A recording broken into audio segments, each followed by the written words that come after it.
We want to be accepted by people, therefore we want to conform to what is acceptable behavior, and we don't want to step outside the norm.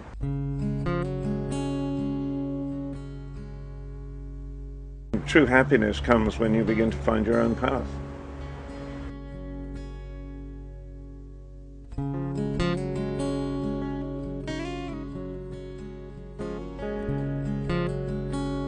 I think there's two forms of bravery, and I think what we normally associate with bravery is physical risk, and I've certainly done some of those things in motor racing, and because I used to be a professional racing driver.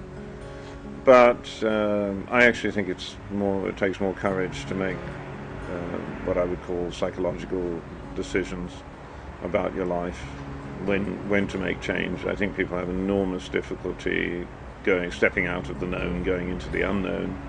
So making those sort of changes is tough, and I've made plenty of those too.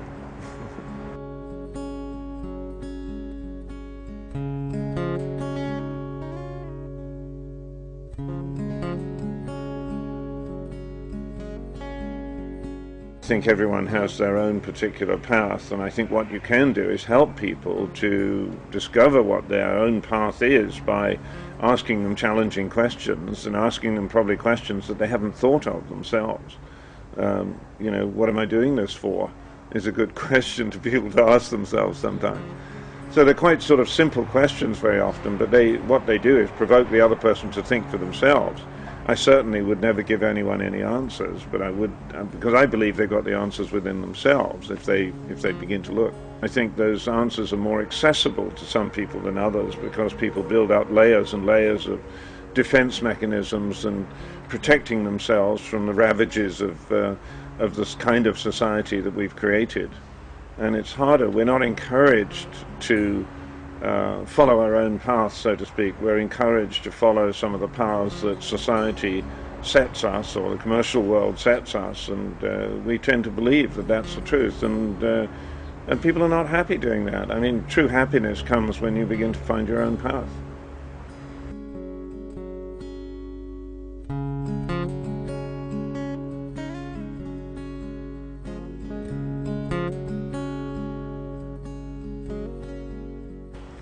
Oh, I think there are a lot of things that set the rules for us. I think there are parental expectations to begin with. I think a lot of people, when they leave home, they are trying to prove to their parents they're okay. They never satisfied their parents at the time, and they're trying to satisfy their parental expectations. Even after their parents are dead, they still go on doing that. I think in many cases there's kind of religious conditioning. Even if you haven't been a particularly religious person, there are certain rules of you've got to do this and you've got to do that, and you should feel guilty if you do that, and so on and so forth.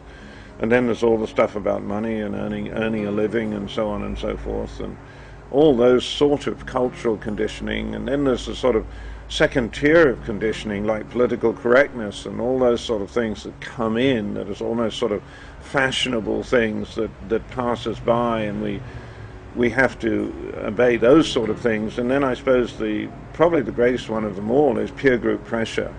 We want to be accepted by people, therefore we want to conform to what is acceptable behavior, and we don't want to step outside the norm. And stepping outside the norm is the greatest liberation that most people can find.